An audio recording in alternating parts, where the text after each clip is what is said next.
Hello my dear students.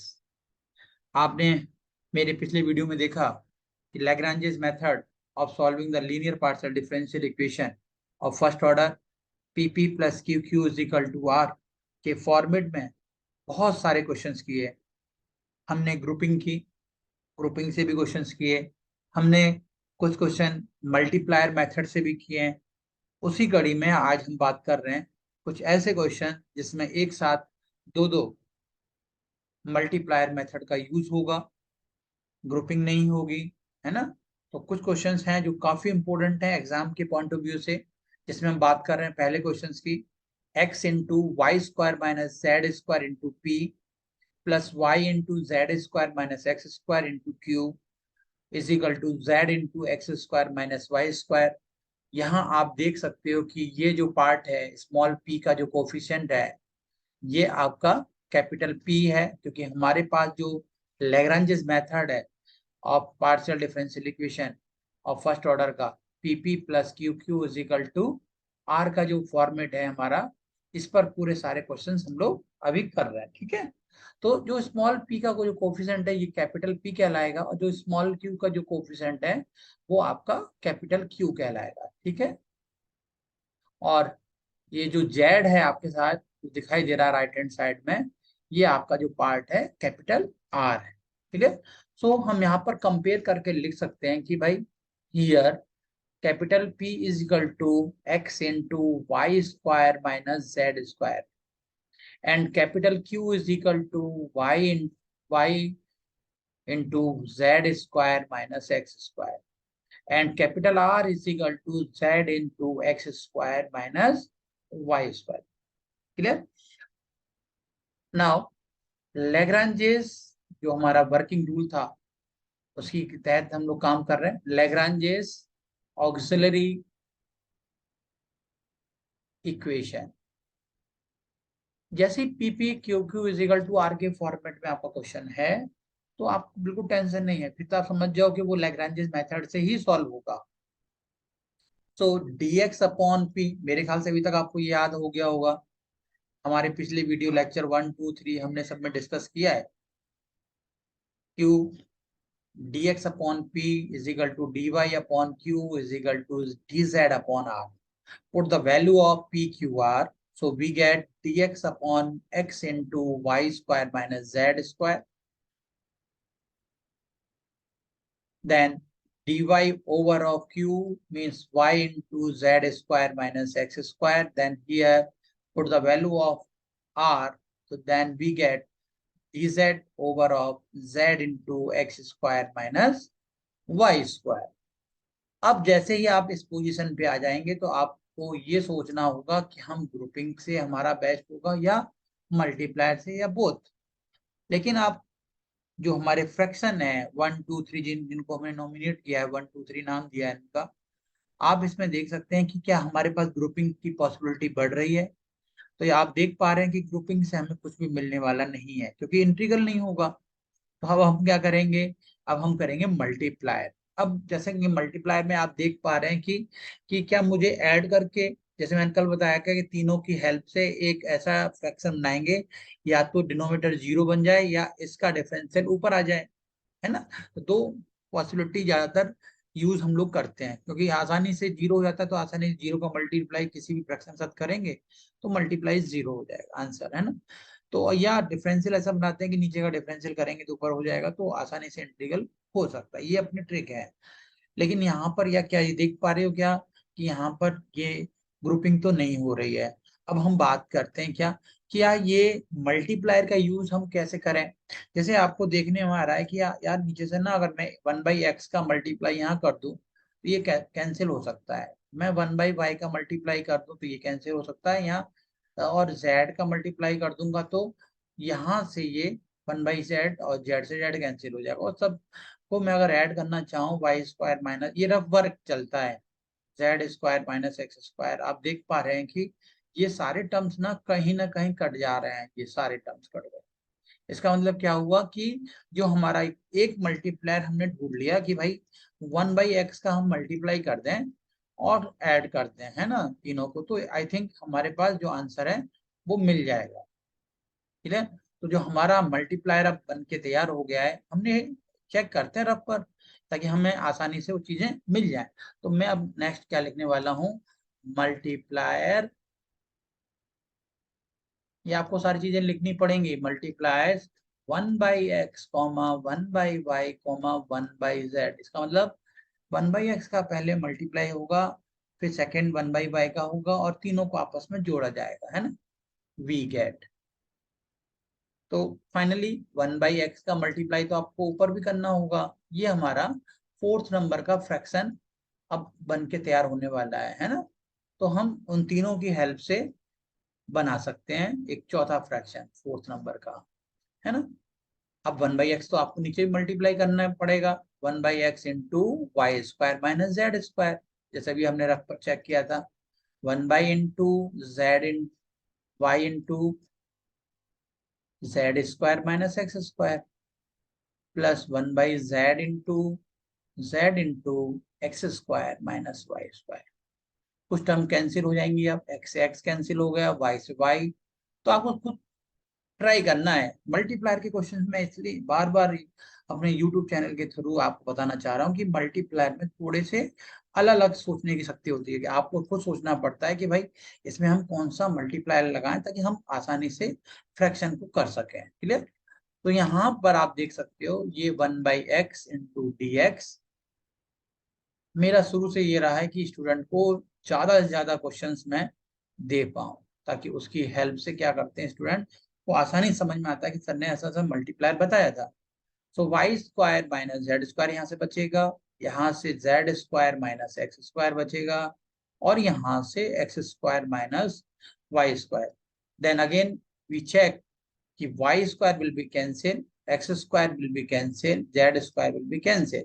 So here the next part is 1/x dx plus 1/y dy plus 1/z dz upon 0।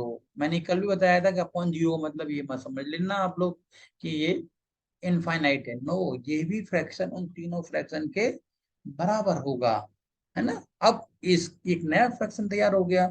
अब आपको इस नए fraction की help से आपको क्या करना होगा, दूसरे फ्रैक्शन को ग्रुपिंग करनी होगी। अब चेक करते हैं फ्रॉम, अब थर्ड, फोर और फर्स्ट सेकंड, ये चार हैं आपके पास। तो आपको इन चारों में से कोई दो लेने होंगे। तो मैं जितनी मेहनत नहीं करूंगा, क्योंकि मुझे मालूम है 0 अपॉन में, तो मैं किसी के साथ भी अगर मर्ज करूंगा तो आंसर मेरा हमेशा 0 ही आ जाएगा। तो मैंने एक काम किया कि थर्ड एंड फोर्थ ले लिया। तो मैं मेरे पास क्या हो जाएगा, थर्ड क्या था, D Z upon Z into x square minus Y square is equal to, अभी जो आपका फोर्थ आया 1/x dx plus 1/y dy plus 1/z dz। Clear. Upon में 0, तो 0 का मल्टीप्लाई समथिंग करूंगा तो this will be 0। So finally मेरे पास जो आंसर आने वाला है, अभी तो इंटीग्रल नहीं किया मैंने, तो ये आपका जो वैल्यू होगी is equal to, this will become 0 on integrate, on integrate we get 1/x का इंटीग्रल कितना होगा, मैं डायरेक्ट कर रहा हूँ, log x, 1/y का log y, 1/z का log z is equal to log of c1, log m इंटू n वाला फॉर्मूला। तो log x y z is equal to log c1। So c1 becomes x y z। ये आपका first arbitrary constant आ गया। ठीक है। अब आप क्या करेंगे, अगले की तैयारी करेंगे, फिर ट्राई करेंगे कि भाई अब नेक्स्ट मुझे आर्बिट्री कांस्टेंट कैसे मिलेगा, मैं उसका कैसे मल्टीप्लाई करूंगा। इस ये सारी चीजें आपको ना खुद सोचनी होगी कि ग्रुपिंग तो फेल हो गई, ग्रुपिंग के बाद मुझे क्या करना होगा, मल्टीप्लायर चेक करना होगा। अब मैं मल्टीप्लायर की तरफ आगे बढ़ रहा हूँ। कैसे बढ़ा जाए, मैंने चेक कर लिया, पहले तो मैंने 1/x का मल्टीप्लाई किया तो मेरे पास आंसर आ गया। अब और क्या आंसर आ सकते हैं ये आपको खुद सोचना होगा, क्योंकि तभी आप सोचोगे तभी तो आप मल्टीप्लायर लगा पाओगे। जैसे पहले मैंने सोचा था कि भाई 1/x का कर दिया, अब मैं नया मल्टीप्लायर कैसे लाऊं, ये क्या ऐड करके पॉसिबल है क्या? आपको ऐसा लगता हो कि भाई ऐड करके आ जाए तो आपको बहुत अच्छा हो जाएगा। क्या ऐड करने से आंसर आ सकता है क्या? अपन चेक कर लेते हैं। अगर मैं सबको ऐड कर दूं, X Y square minus X Z plus Y Z square minus Y X square plus X square Z minus x Y square की टर्म भी सारी कट रही है क्या? आप एक बार चेक कर लो। अगर कट रही हैं तो बहुत अच्छी बात है, फिर तो आपको कुछ करना ही नहीं है ना? अदरवाइज आपको फिर नया मल्टीप्लायर ढूंढना पड़ेगा। तो आप देख सकते हो किस तरह से कि या ये आसानी से हो सकता है क्या, मल्टीप्लायर बन सकता है क्या, है ना? देख लो आप। या एक्स का मल्टीप्लाई कर दूं, है ना, एक्स वाई जेड का। तो आपको खुद सोचना है। मल्टीप्लाई में सबसे अच्छी चीज है ना, खुद दिमाग लगाओ। इस तरह से या तो जीरो बन जाए या डिफरेंशिएट कर दो, है ना?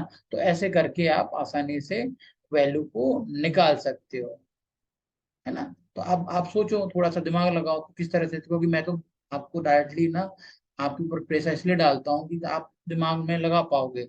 अदरवाइज आपको आंसर मुश्किल हो जाएगा। तो आप निकाल सकते हो इससे कि कैसे वैल्यू हमको इसको निकाल सकते हैं, है ना? देखो ये टर्म तो कट नहीं रही है, आप देख रहे होगे ना, जीरो मैंने बनाया जैसे, तो ये टर्म तो कहीं दिख नहीं रही है आपको कटने वाली। अगर मैं एक काम और करूं कि इसमें ना मल्टीप्लाई कर दूं ऊपर एक्स का, अगर मैं एक्स का मल्टीप्लाई यहाँ कर दूं तो ये देखो, ये कटने का रीजन क्या है कि कुछ ना कुछ कमी दिखाई दे रही है। क्या कमी दिख रही है? जैसे मैं सोच पा रहा हूँ, अगर मैं इसमें एक्स का मल्टीप्लाई कर दूं, है ना, इसमें मैं वाई का मल्टीप्लाई कर दूं इसमें, तो ये शायद कर सकते हैं। तो ये हो जाएगा एक्स स्क्वायर वाई स्क्वायर, ये हो जाएगा एक्स एक्स स्क्वायर जेड हो जाएगा। तो ये टर्म कट सकती हैं, आप देख रहे हो, है ना? तो आपको खुद देख सोचना होगा। तो मैं एक काम करता हूँ, मैं मल्टीप्लायर को चेंज करता हूँ, ठीक है? अब नया मल्टीप्लायर लेने की कोशिश करता हूँ। मैं सभी में ना मल्टीप्लाई करता हूँ पहले मैं, क्योंकि मुझे यहाँ कुछ दिख रहा है कि यहाँ कुछ कमी है। अगर मैं एक्स स्क्वायर कर दूं तो आसानी से टर्म्स कट सकती हैं। तो मैं नेक्स्ट जो वैल्यू है मैं उनको लेने जा रहा हूँ। मैं नेक्स्ट ट्राई करता हूँ। अच्छा, सबके अलग अलग होंगे ट्राई, है ना? हो सकता है कोई और ज्यादा बेस्ट कर सकता हो। तो मैं यहाँ लिखना चाहता हूँ multiplier pliers by X Y. हो सकता है कभी कभी आपने फर्स्ट मल्टीप्लायर लिया और वो फेल हो गया, हो सकता है ना? तो इसमें कोई घबराने वाली बात नहीं है, क्योंकि हर बंदे के दिमाग में एक अलग अलग मल्टीप्लायर आ सकते हैं, वो बना सकता है बंदा। तो देखो मैंने जैसे किया, मैं बता रहा हूँ, एक्स डी एक्स, पहले में एक्स का मल्टीप्लाई किया, दूसरे में वाई का, और तीसरे में जेड का। अब लेकिन नीचे भी आंसर आना चाहिए, एक्स स्क्वायर हो जाएगा वाई स्क्वायर। ये सारे स्क्वायर और स्क्वायर टर्म है ना, इसीलिए मेरे को दिमाग में आया कि भाई यार ऐसा कर लो। तो ये हो जाएगा Y Z square minus x square. लेकिन अभी जीरो तो नहीं बना है। Z square into x square minus, क्योंकि सारे स्क्वायर है, आई थिंक कहीं ना कहीं ये सारे सारे कट जाने चाहिए। Y D Y plus Z D Z upon, अब देखता हूं मैं, X square Y square minus x square Z square Y square Z square minus x square Y square plus X square Z square minus Y square Z square. तो क्या term cancel हो रही है? X square Y square से x square Y square, X square Z square से x square Z square, और Y square Z square से। देखो ये सारी टर्म आपकी कैंसिल हो गई। X D x plus Y D Y plus Z D Z. तो मैंने इसलिए आपसे बोला था भाई आप लोग भी सोचो, है ना, अपॉन जीरो। ये आपका फिफ्थ नंबर का फ्रैक्शन बन गया। और फिफ्थ फिफ्थ को आप फोर्थ से ले लो, थर्ड से ले लो, सेकंड फर्स्ट से ले सकते हो, किसी से भी ले लो। तो हमें कंपेयर ग्रुपिंग बनानी होगी। तो फ्रॉम, आपको चाहिए थर्ड से नहीं लेना था, उससे ले लो, सेकंड से ले लो, फ्रॉम सेकंड एंड फिफ्थ ले लो, we get d y over of y into Z square minus x square. और ये जो टर्म है आपका जो फिफ्थ है, x D x y D Y plus Z D Z upon zero. Zero का मल्टीप्लाई आप जैसे करोगे वो सारी वैल्यू आपकी 0 हो जाएगी। X D x plus Y D Y plus Z D Z is equal to, this become 0 on integrate we get, दोनों तरफ इंटीग्रल कर दो, एक्स डी एक्स का एक्स स्क्वायर बाई 2 हो जाएगा, वाई डी वाई का वाई स्क्वायर बाई 2 हो जाएगा, जेड स्क्वायर बाई 2 का 2 हो जाएगा, इज इक्वल टू कॉन्स्टेंट ले लो, 2 का मल्टीप्लाई कर दो। कुछ लोग यहाँ पर C2 लिख सकते हैं अगर उनको दिक्कत हो तो, अगर नहीं लिख सकते हैं तो वो सिंप्लीफाई करके ऐसा भी लिख सकते हैं। मतलब दोनों तरीके से आंसर, ये मैंने अपने अपने वीडियो में बता चुका हूँ पहले कि एक आर्बिट्री कांस्टेंट लेकर के आप उसको सॉल्व कर सकते हो हैं। हेंस जो हमारा कंप्लीट आंसर है, कंप्लीट सॉल्यूशन है, वो क्या होगा आपको खुद मालूम है, 5 होता है, C1 कॉमा C2 होगा, इज इक्वल टू 0 होगा। तो फाइनली जो हमारा आंसर कंप्लीट बन के आया वो पहला C1 आप देख सकते हो अपने उसमें कि भाई हमारे पास जो C1 है वो क्या है ना। तो उनको आप देख लो, पहले C1 की वैल्यू जो आप दिखाई दे रही है XYZ है, तो यहाँ एक्स वाई इंटू में है सारे, है ना, x into y into z, और C2 की जो वैल्यू निकल के आई x square Y square plus z square is equal to 0। तो ये है आपका फाइनल आंसर। तो इस तरीके से आपको करना है। तो खुद आपको सोचना होगा कि हमारे मल्टीप्लायर कैसे होंगे, किस तरीके से हम n का ऐसा मल्टीप्लाई करें कि हमारा जो इंटीग्रल हो जाए। ठीक है, इस तरीके से आप कंप्लीट इसको करो। अब थोड़ी और डिफरेंट क्वेश्चन लेते हैं, ताकि जितने हम डिफरेंट लेंगे उतने ही हमारे लिए बेनिफिट होगा। क्लियर। नेक्स्ट क्वेश्चन, क्योंकि जब तक आप क्वेश्चन को डिफरेंट डिफरेंट तरीके से नहीं करोगे तब तक आपके समझ में नहीं आने वाला है। सो फाइनली नेक्स्ट क्वेश्चन से, नेक्स्ट जो क्वेश्चन है आपका Z, ये सारे जो क्वेश्चंस हैं ये सब आपके RGPV में बहुत इंपॉर्टेंट क्वेश्चन है, आ चुके हैं, उन्हीं को ही कराया जा रहा है। Plus x Y plus Z x into Q is equal to X Y minus Z x. तो यहाँ पर आप देख सकते हो कि यहाँ पर जो मैं अगर कंपेयर करता हूँ तो कैपिटल P की जो वैल्यू है वो ये है, कैपिटल Q जो है वो स्मॉल q का कोफिशिएंट है, और जो राइट हैंड साइड में आपको दिखाई दे रहा है वो आपका कैपिटल R है। तो PP plus QQ is equal to R के फॉर्मेट में है। सो हियर तो आपके पास कैपिटल P की जो वैल्यू हो गई वो हो गई Z square minus 2YZ minus Y square. सभी क्वेश्चन थोड़े कॉम्प्लिकेट ले रहा हूँ आज मैं, ताकि ये सब बहुत इंपॉर्टेंट क्वेश्चन है। और R की जो वैल्यू है वो है X Y minus Z X. Now Lagrange's pattern सबका मैंने एक ही रखा है, कोई ऐसे नहीं कि अलग अलग पैटर्न हैं। ऑक्सिलरी इक्वेशन इज, अब तो आपको याद भी हो गया होगा, dx upon p dy upon q and dz over of r. Clear? Put the value of p q r, then we get dx upon z square minus 2yz minus of y square. This is the value of p, and dy value of capital Q xy plus zx, and put the value of capital R xy minus zx। और थोड़ा सा अगर simplify करना चाहूँ तो कर सकते हो आप, -2yz माइनस का Y square is equal to dy upon x into Y plus Z is equal to dz over of x into y minus z। तो I think this is first fraction, this is second fraction, this is third fraction. क्या आपको grouping से कुछ मिल सकता है क्या?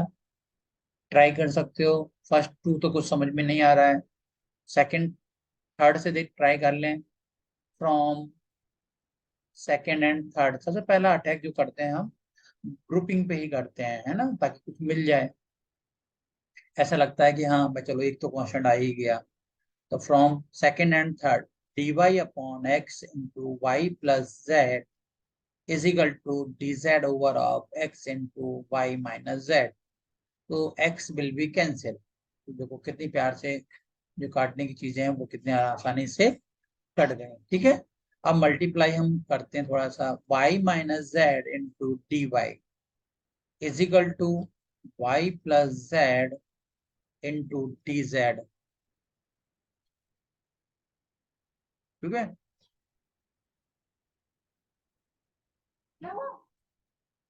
ठीक है। तो y माइनस जेड का मल्टीप्लाई आप कर सकते हो इसमें। तो here y into d y minus y D y minus z d y. आराम से करना है, बिल्कुल जल्दीबाजी बिल्कुल नहीं करें। Y d Z is equal to y d z, और इधर क्या है प्लस जेड डी जेड, है ना, प्लस जेड डी जेड। एक काम करता हूं मैं, सबको ना एक तरफ लेके आऊं थोड़ा सा। वाई डी वाई, है ना, minus z d y minus y d z minus z D z. अब आप ये देखो कि इसमें किस किस के इंटीग्रल हो सकते हैं। देखो वाई डी वाई का इंटीग्रल बहुत आसानी से हो जाएगा, कोई दिक्कत नहीं होगी। जेड डी वाई का नहीं होगा, वाई डी जेड का नहीं होगा। जेड डी जेड का हो जाएगा, जेड स्क्वायर बाई। इसका मतलब दो इंटीग्रल ऐसे हैं जिनके आसानी से हो सकते हैं। तो मैं क्या करूंगा, जिनके हो सकते हैं उनको थोड़ा पास लेके आऊंगा, इनके जो हो सकते हैं। तो वाई डी वाई और जेड डी जेड के हो सकते हैं, जिनके नहीं हो सकते उनको एक पास रखना चाहता हूँ, वाई डी जेड।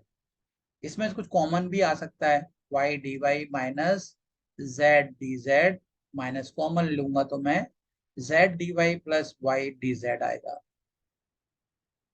ये y D y minus z D z ये किसी का डिफरेंशियल है। फर्स्ट फंक्शन इंटू सेकंड का differential plus second function into first का डिफरेंशियल, है ना, मल्टीप्लीकेशन ऑफ डिफरेंशिएशन वाला। तो ये डिफरेंशिएशन ऑफ आप देख रहे होंगे कि z इंटू वाई का ये डिफरेंशियल है। फर्स्ट फंक्शन z, y का differential dy plus second function into z का differential dz। Differentiation of z into y है। Clear? On integrate, on integrate both side we get,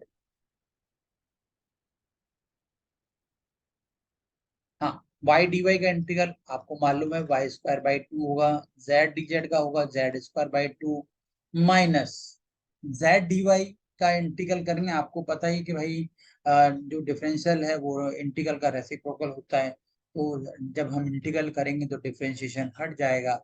only z into y, this is the first arbitrary constant. Clear? इस तरीके से हमने, हमें या कहो किस्मत है आपकी कि आपको ना ग्रुपिंग से ही काम हो गया। नहीं तो आपको बहुत दिक्कत होती, फिर पार्शियल वो लगाना पड़ता है मल्टीप्लायर। लेकिन ग्रुपिंग से ही काम। तो सबसे पहले हम लोग एग्जाम में क्या करेंगे, ग्रुपिंग पे ही अटैक करना है। ग्रुपिंग से हो जाता तो बहुत अच्छी बात है। तो मल्टीप्लायर के लिए इतना दिमाग आपको यूज नहीं करना होगा, क्योंकि आपको काम तो हो गया। अब देखो, अब वो चीज मैं बोलने जा रहा था कि अब ग्रुपिंग से तो एक मिल गया C1, एक आर्बिट्री कांस्टेंट। अब नेक्स्ट C2 मुझे कैसे मिलेगा? मैं फिर चेक करूंगा यार, क्या पॉसिबल है, क्या ऐसा होगा क्या कि एक एक और कांस्टेंट मिल जाए, आर्बिट्री कांस्टेंट, जो कि मुझे दोनों से ग्रुपिंग से ही मिल जाए, तो इतना मेहनत मुझे नहीं करनी पड़ेगी। अब मैं मल्टीप्लायर सोच रहा हूँ, क्या क्या सोच रहा हूँ, कुछ ऐसा ग्रुपिंग बन जाए जिससे आसानी हो जाए।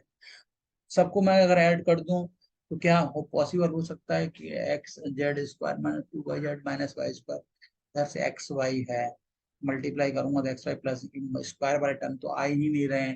इसका मतलब इधर जो ऐड करूंगा तो वो तो होगा ही नहीं। मेरे में दिमाग में आया कि यार सबको ऐड करने पे तो कुछ मिल नहीं रहा है। तो मैं अब दूसरा दिमाग लगाऊंगा, क्या एक्स के जब स्क्वायर वाले टर्म इसमें आ ही नहीं है तो स्क्वायर वाले टर्म में बनाना चाहूंगा। तो वो टर्म कैसे बनेंगी? तो मैं यहाँ पर इसमें x का मल्टीप्लाई कर दूं, इसमें y का मल्टीप्लाई कर दूं, इसमें z का मल्टीप्लाई कोशिश करता हूँ। मल्टीप्लाई, देखो मल्टीप्लायर में सबसे बड़ी प्रॉब्लम यही है कि आपको ना हिट एंड ट्रायल चलना होगा, तभी आप कर पाएंगे। तो मैं अगले स्टेप में मल्टीप्लायर एक्स वाई जेड लेना चाहूंगा, है ना। तो नाउ मैं यहाँ लिख दूं मल्टीप्लायर, देखो कितना, मतलब मल्टीप्लायर्स में कितने सारी चीजें ना आपको केस हैंडल करनी पड़ रहे हैं, क्योंकि आपको खुद सोचना है कि भाई कैसे बनाएं कि वो आसानी से हो जाए।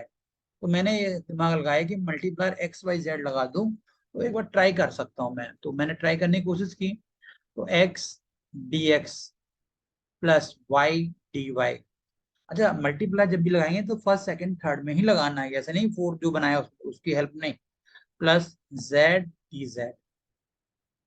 अब नीचे की बात करें, क्या था, z square minus 2 y z minus Y square, है ना।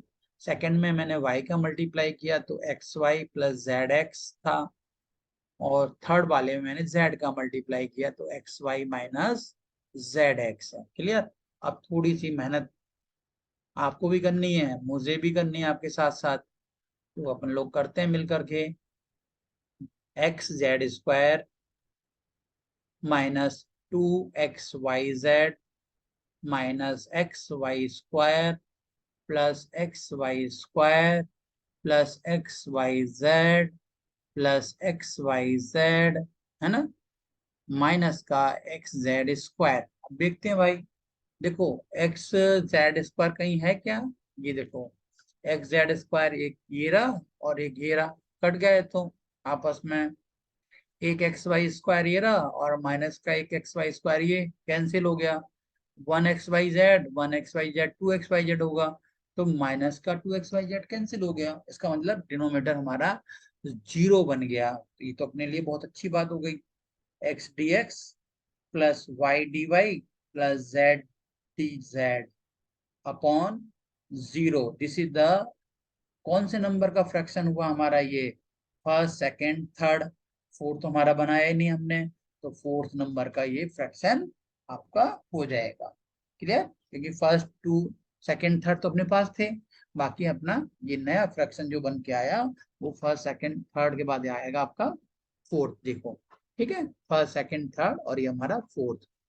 अब हम बात करते हैं, अब इस फोर्थ को किसी के साथ भी आप ले सकते हो, from third and fourth we get, है ना।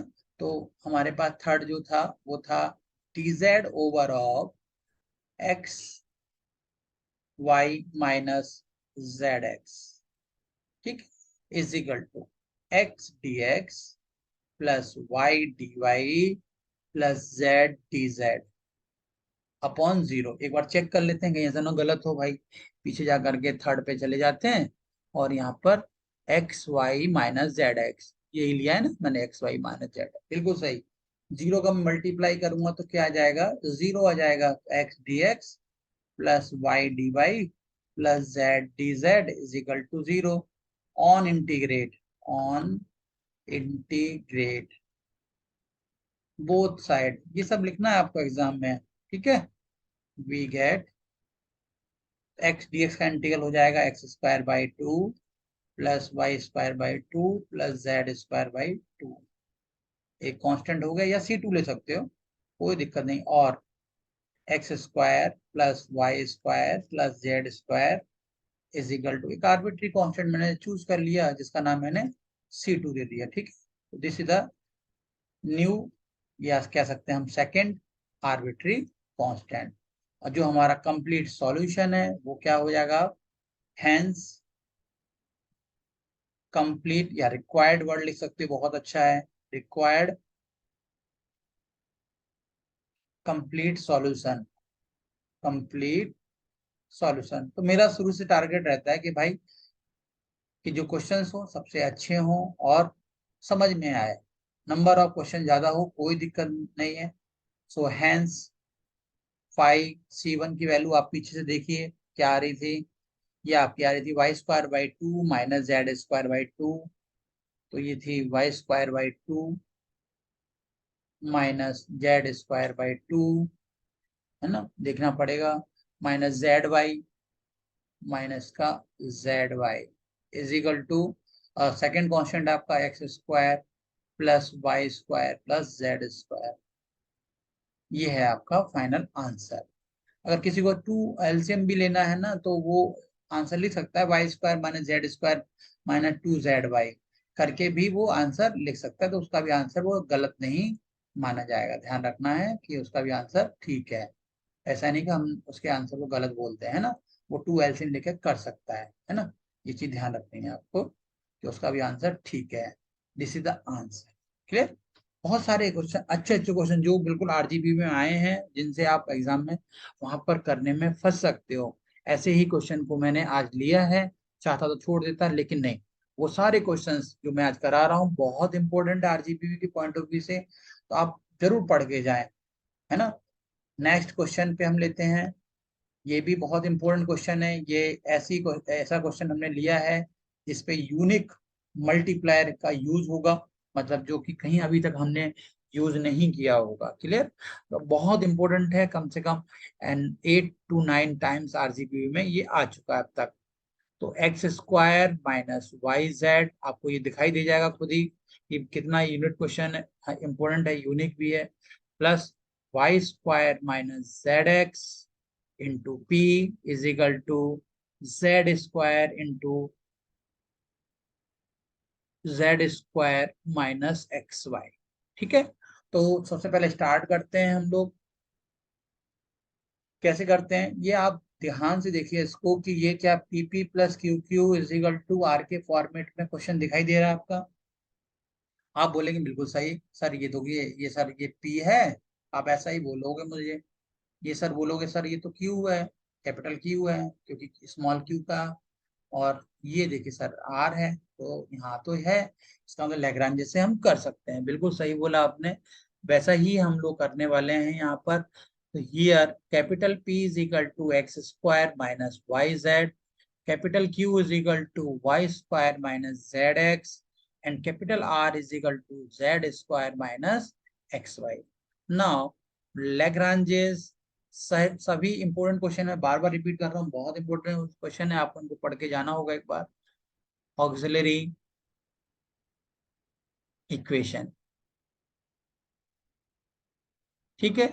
सो नाउ आपको अब तक याद हो गया होगा मेरे ख्याल से, dx upon P, dy upon Q, dz upon R. ठीक है ये। और मैं इस सब की पीडीएफ में आपको यहाँ पे डाउनलोड कर दूंगा, आप उसमें ले सकते हैं आप उससे। तो यहाँ गूगल ड्राइव से मैं ये सारी चीजें इंपॉर्टेंट इंपॉर्टेंट चीजें फाइलें आपको अपलोड कर दूंगा डिस्क्रिप्शन में, आप कभी भी डाउनलोड कर सकते हैं। So now put the value of P Q R dx upon x square minus y z is equal to P Q की वैल्यू पुट कर दीजिए dy over of y square minus Z x and dz over of z square minus xy.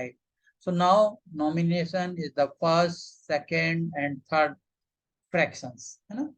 आपके पास 3 fraction है, इन तीनों की help से आपको अब क्या करना है, या तो आप ग्रुपिंग लगाएं या अपना इसमें मल्टीप्लायर लगाएं, या ग्रुपिंग एंड मल्टीप्लायर आपको दोनों लगाएं। अब ये आपको थोड़ा सोचना होगा, बहुत इंपॉर्टेंट क्वेश्चन मैं यहाँ लिख देता हूँ, मोस्ट मोस्ट इंपॉर्टेंट क्वेश्चन है ये, है ना, काफी इंपॉर्टेंट क्वेश्चंस हैं। क्लियर। अब देखिए यहाँ पर ये इकलौता क्वेश्चन ऐसा है जिसमें सभी चीजें फेल हो जाएंगी हमारी। इसमें अभी ग्रुपिंग नहीं लगेगी, पहली चीज। मल्टीप्लायर तीनों को मिलाकर के एक नहीं बना सकते। इस क्वेश्चन में ये बहुत ही स्पेशल क्वेश्चन है, बहुत इंपॉर्टेंट है। इसमें हम एक साथ 3 3 मल्टीप्लायर का यूज करेंगे। एक साथ कितना करना है अपने को, 3 मल्टीप्लायर करके एक नया फ्रैक्शन, मतलब ये मान लो 3 ये हैं, तो चौथा पांचवा और छठवां मतलब 4 5 6 आपको फ्रैक्शन नए बनाने पड़ेंगे इसमें। बहुत इंपॉर्टेंट क्वेश्चन। सो नाउ इसलिए मैंने यहाँ लिख दिया है आपके एग्जाम के पॉइंट ऑफ व्यू से। सो मल्टीप्लायर आप देख लें, मल्टीप्लायर देखिए 1 -1 0, ध्यान रखना है, एक साथ 3 3 लगा रहा हूं, कॉमा, है ना, 0 1 minus, clear, comma 0 sorry -1 0 and 1, ये आपके साथ 3 3 है। That is dx minus dy z will be 0, dy minus dz, dy minus dz, dx will be 0, d minus dx, y 0 होगा, dz माइनस dx, है ना, ये तो y 0 होगा। ध्यान से रखना, ध्यान बहुत इंपॉर्टेंट। dx माइनस dy, मैं जीरो को नहीं लिखूं, चलेगा क्या? बिल्कुल चलेगा। dx माइनस dy, ये क्या होगा? dy माइनस dz, ये क्या होगा?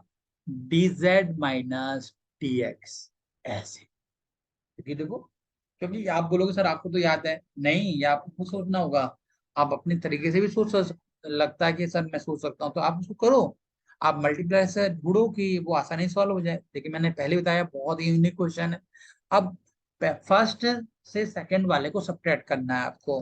तो यहां से आप देखेंगे, पीछे से देखना पड़ेगा मुझे, x square minus y z minus second वाला क्या है, y square minus Z x, है ना। अब ऐसे ही इसको करना, y square minus Z x minus minus z minus का प्लस हो जाएगा ये, क्योंकि माइनस का मल्टीप्लाई करना होगा, है ना, या एक स्टेप अपन लिख सकते हैं, है ना। तो minus Y square minus Z x, तो आपका ये हो गया z square minus x y, Z square plus x y. ऐसे ही इसका कितना होगा, z square minus x Y minus x square plus Y z. एक लाइन मैंने कम कर दी, मल्टीप्लाई कर दी डायरेक्टली, ठीक है ना। dx माइनस dy अपॉन, यहां से x square minus Y square को मैं साथ लिख सकता हूँ, क्लियर। और इन दोनों में से ये वाई जेड और जेड एक्स में मैं कॉमन ले लूं, है ना। तो आपके हिसाब से क्या बचना चाहिए, क्योंकि ये तो सिंप्लीफाई हो जाएगा, है ना।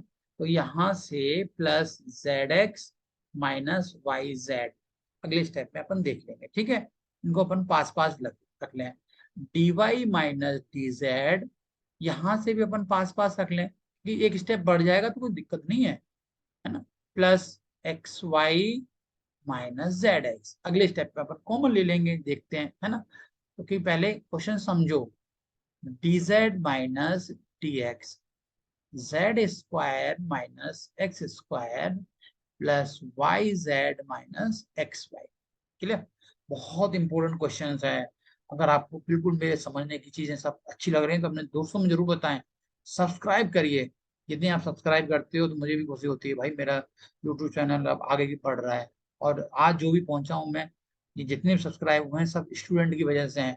और ये चैनल भी मेरा ना स्टूडेंट ने ही स्टार्ट किया था, बच्चों ने, सब बच्चों ने मिलके बोला कि भाई सर आप आगे करिए। तो ये मेरा जो भी अगर बढ़ता है, जितना भी जाता जाता है, इसका सिर्फ और सिर्फ ये डेडिकेटेड होगा मेरे स्टूडेंट के लिए, है ना। So d x minus d y upon x square minus y, आपको पता है x square minus Y square क्या होता है, a x plus y x minus a square minus b square क्या होता है, a plus b a minus b. तो मैं इसको लिख सकता हूँ एक्स प्लस वाई और एक्स माइनस वाई। इसमें से मुझे जेड कॉमन दिखाई दे रहा, बहुत प्यारा था, तो मैं जेड कॉमन ले लेता हूँ, ठीक है। क्या बचेगा, एक्स माइनस वाई। यही रणनीति मुझे यहाँ भी यूज करनी है ना। तो ये आपका बन गया y प्लस जेड और y माइनस एक्स। और यहां से भी आप कॉमन देख सकते हो कि यार यहाँ पे तो x दिखाई दे रहा है, तो मैं x ले सकता हूँ, है ना। तो मैं कॉमन ले लूंगा, प्लस x कॉमन लूंगा तो क्या बचेगा, y माइनस जेड। यही चीज मुझे यहाँ भी करनी है भाई। क्या लिखूंगा यहाँ से, z square minus x square को ब्रेक कर दूंगा, जेड प्लस एक्स और जेड माइनस एक्स। यहाँ से कुछ कॉमन दिखाई दे रहा है आपको, हाँ सर वाई दिख रहा है, यहाँ से बचेगा जेड माइनस एक्स। अब इस पूरे में से कॉमन देखने की कोशिश करो, क्या कॉमन दिखाई दे रहा है, d x minus d y upon x minus y, मुझे पूरे से कॉमन दिखाई दे रहा है यहाँ से। तो बचेगा क्या यार, एक्स प्लस वाई यहाँ से बचेगा और यहाँ से प्लस जेड बच जाएगा, बिल्कुल सही। अब यहाँ पे चलता हूं मैं, d y minus d z, यहाँ से क्या कॉमन दिख रहा है यार, वाई माइनस जेड दिखाई दे रहा है ना। तो यहाँ से क्या बचेगा, वाई प्लस जेड, तो यहाँ से बचेगा प्लस एक्स से बचेगा। इधर चलते हैं थोड़ा सा, मैंने बताया ना बहुत इंपॉर्टेंट क्वेश्चन है, जेड प्लस एक्स, यहां से देखो कॉमन क्या है, z माइनस एक्स दोनों तरफ, क्या बचेगा, z plus x plus y. अच्छा तीनों में कुछ कॉमन है क्या, आपको ऐसा लग रहा हो सर ये तीनों में ना कुछ कॉमन है। देखो x plus y plus z यहाँ भी है, x plus y plus z यहाँ भी है, ये तीनों से टर्म कैंसिल हो जाए। क्लियर। तो फाइनली आपके पास क्या बचने वाला है फाइनली, तो dx माइनस dy। अभी तो सिर्फ मैंने मल्टीप्लायर लगाया है, अभी तो मैंने कुछ किया भी नहीं है ना। dx माइनस dy अपॉन, क्या बचा नीचे हमारे पास, पीछे देखते हैं, x माइनस वाई बचा। फिर इधर क्या बचा, dy माइनस dz में, देखना पड़ेगा पीछे, y माइनस जेड बचा, बिल्कुल सही। और dz माइनस dx में आपके पास क्या बचने वाला है, देखना पड़ेगा, z माइनस एक्स। आप देख रहे हैं मल्टीप्लायर करके अब जा करके ये नए फ्रैक्शन बन के आए हैं, फोर्थ फिफ्थ और ये six, from from fourth and fifth. अब मैं ग्रुपिंग करना चाह रहा हूं, मल्टीप्लायर के बाद ग्रुपिंग करना चाह रहा हूं, देख लो, वी गेट, तो dx minus dy upon x minus y is equal to dy minus dz upon y minus z, है ना। अब x माइनस वाई को भाई इंटीग्रल तुम कर ही सकते हो, तो ये हो जाएगा dx minus dy is equal to dt। ऐसे यहां कर लो, y माइनस z को u ले लो, तो dy minus dz is equal to du। तो डायरेक्ट इंटीग्रल कर सकते हो, डी टी अपॉन टी हो जाएगा, और ये हो जाएगा क्या, फोर्थ एंड फिफ्थ से। मैंने इंटीग्रल तो लिखा ही नहीं, जल्दीबाजी कर दी ना, कोई दिक्कत नहीं है, यहाँ आप दोबारा लिख देते हैं, on integrate we get integral of dx minus dy upon x minus y, dy minus dz upon y minus z। ये सब्स्टिट्यूट मैंने ले लिया पहले ही, तो यहाँ हो जाएगा मेरा dt अपॉन t हो जाएगा, और इधर हो जाएगा du अपॉन u हो जाएगा। सो log t log u plus log c1, so log t minus log u is equal to log c1, so log t upon u is equal to log c1, so c1 is equal to t upon u. What is the t, the t will be x minus y upon, and u will be y minus z. This is the first arbitrary constant, c1 is equal to x minus y upon y minus z. Again आपको दूसरा group लेना है, कौन सा group choose करेंगे आप, fourth fifth ले चुका हूं मैं, फिफ्थ और सिक्स ले सकते हो, और फोर्थ और सिक्स भी ले सकते हो। तो अब मैं लेने वाला हूं कौन सा आपका, फिफ्थ एंड सिक्स। तो from fifth and six we get dy minus dz upon, नीचे आप देख सकते हो यहाँ से y minus z is equal to dz minus dx upon z minus x। ऐसे जैसे मैंने अभी इंटीग्रल किया, ऐसे ही आप इसको इंटीग्रल कर दीजिए, इंटीग्रेट, मैं इसको डायरेक्ट कर दे रहा हूँ, both side we get integral of dy minus dz upon y minus z is equal to dz minus dx upon z minus x. So this is directly y minus z is equal to log z minus x plus log c2. So log y minus z minus of log z minus x is equal to log c2. So log m minus n, log m minus log n. So this will be log y minus z upon z minus x. is equal to log of C2. So finally log by anti-log, log will be cancelled. So C2 will be y minus z upon here z minus x. ठीक है, सो ये value जो आपके पास आने वाली है वो आपकी सेकेंड आर्बिट्री कांस्टेंट है, ये वाली। तो थोड़ा सा आपको सतर्क रहना है कि भाई ग्रुपिंग का यूज हम कैसे करें, मल्टीप्लायर का यूज हम कैसे करें, ये थोड़ी सी ध्यान रखने वाली चीज है। So hence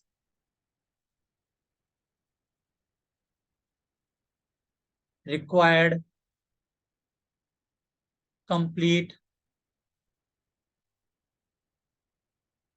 solution is phi of C1 comma C2 is equal to 0.